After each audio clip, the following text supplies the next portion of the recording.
Hi guys, I'm Péricles Rosa and today I'm going to show you how to get the most out of 3 days in Mandalay.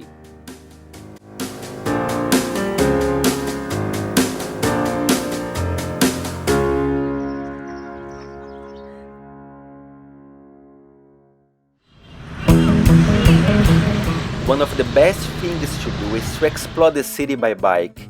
Mandalay is a flat city and its streets are laid out in a grid, so it's almost impossible to get lost. On a bike, you can get a better sense of the city and visit some of its most important points of interest. The first place I visited was the Maharani Buddha temple. To enter the temple, you have to take your shoes off and cover your knees, so I had to wear longyi, a kind of skirt that is very popular in Myanmar. This temple is one of the most important pilgrimage sites in the country. The Buddha statue, the most sacred in Myanmar, is 3.8 meters tall and weighs 6.5 tons. To pay their respects, male devotees regularly apply gold leaf to the statue. In the temple complex, there are also 6 large bronze Khmer statues, taken from Angkor Wat in Cambodia, where the locals believe them to have healing qualities.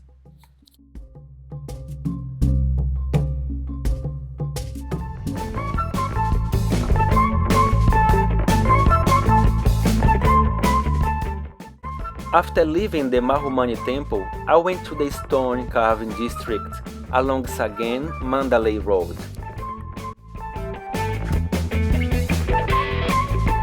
It was fascinating to see the skilled craftsmen and women using electrical tools to carve and sculpt the marble into beautifully delicate Buddha statues before polishing and painting them. And they do it all without the help of models or pictures. Amazing!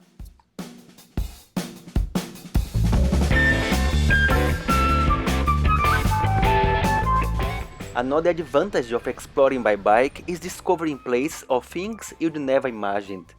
Who would have guessed there is a Big Ben in Myanmar?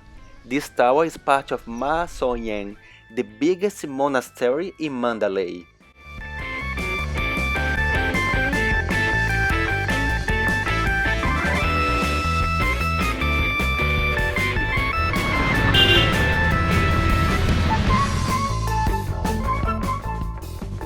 From one monastery to another, this time the Shuenadam Monastery, built in 1878 out of teak wood in the traditional Burmese style. This was my favorite point of interest in Mandalay. The elaborate and very detailed carving work is awe-inspiring.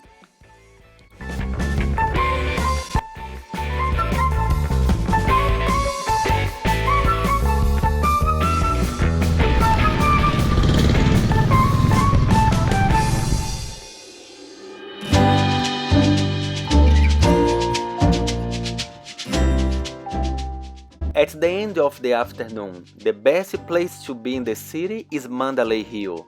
You can see for miles, and the sunset is stunning.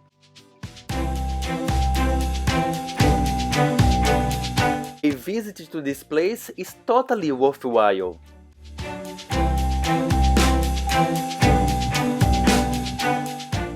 To finish this long and kind of exhausting first day, I visit Tanji, a pagoda that's colorfully lit up at night and it has one of the biggest marble Buddha statues in the whole of Myanmar.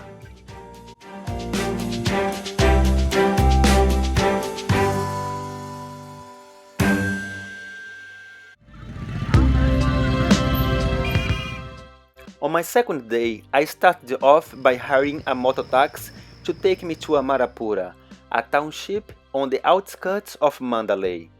There, I went to Mahagadayon Monastery to see the monks at lunchtime. Thousands of monks in burgundy robes lining up to collect their food donations. It's a spectacular sight.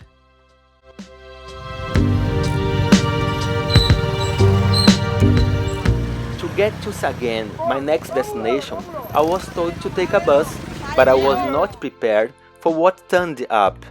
Holding on to the back of an overloaded truck was a lot of fun, even though it was a little bit uncomfortable and probably dangerous.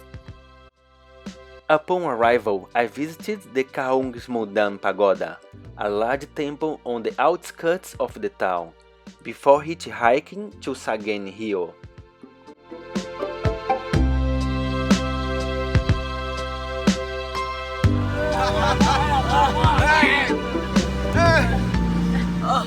My first stop was the Yumintonze Pagoda, also known as the 30 Caves Pagoda. This pagoda is stunningly colorful. After a quick break for lunch, I visited some other points of interest in Sagaing. The city is famous for the hundreds of white pagodas, gold stupas, and many monasteries that dot its hilly landscape.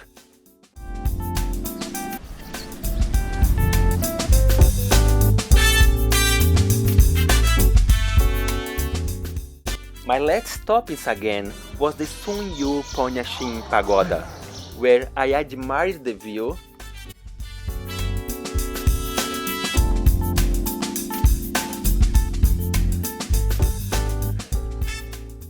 and I also saw a craftsman create a brilliant landscape with just a blade, before hitchhiking back to Mandalay.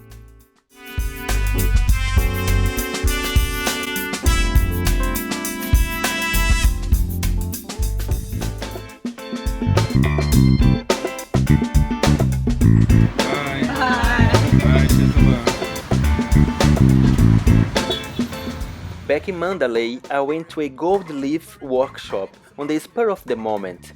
12 grams of solid gold and bamboo paper are put into a box made from deer leather. The box is then beaten until the gold is very thin and the gold leaf is formed.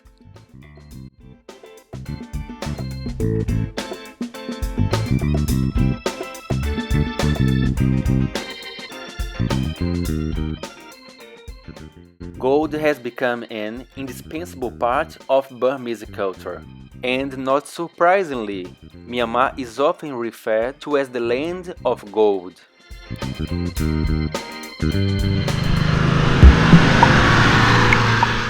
On my last day in Mandalay, I took yet another form of transport, this time a ferry, to Mingun, about 11 kilometers away. The principal tourist attraction is Mingun Patodanji, a monumental unfinished pagoda. Construction started in 1790 on what would have been the largest stupa in the world, at 150 meters height, but was never completed, and it has suffered more damage in the intervening years. The massive cracks on the face of the temple were caused by earthquakes.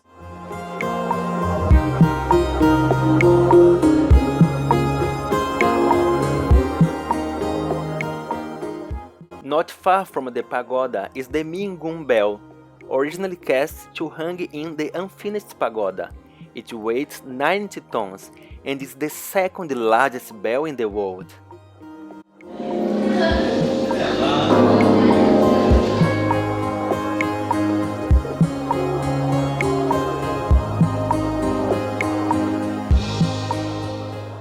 Nearby is the days-myanmar pagoda, which is built in a very different style from all the other pagodas in Myanmar.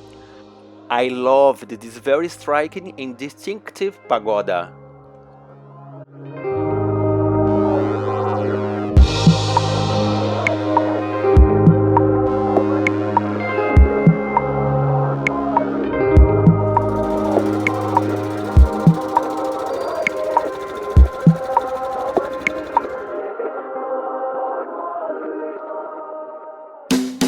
Time to go back to Mandalay and visit one of the most popular points of interest and historically important sites in the city, Mandalay Palace.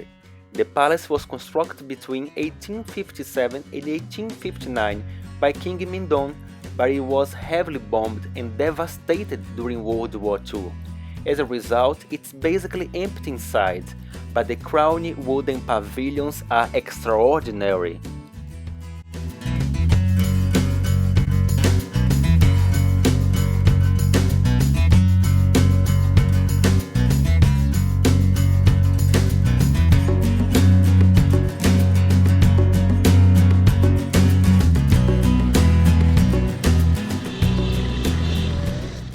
Very close to the palace is Sandamuni Paya, with its 1,774 white stupas surround a central gilded pagoda.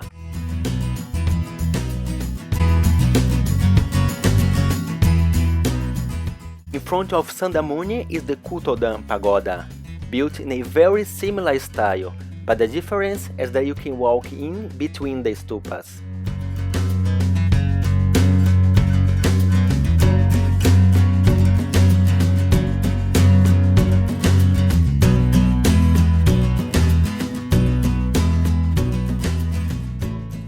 During my visit, the main pagoda was under renovation.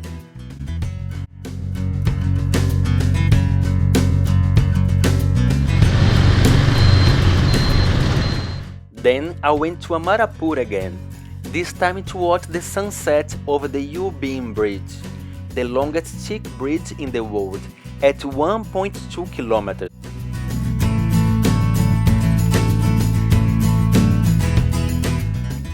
This iconic bridge is a popular attraction in Amarapura and can get very crowded during the sunset.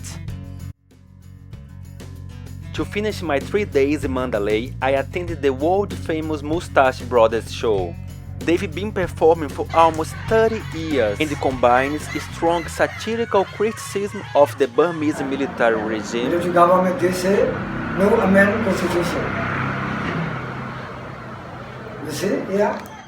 With classic Burmese dances.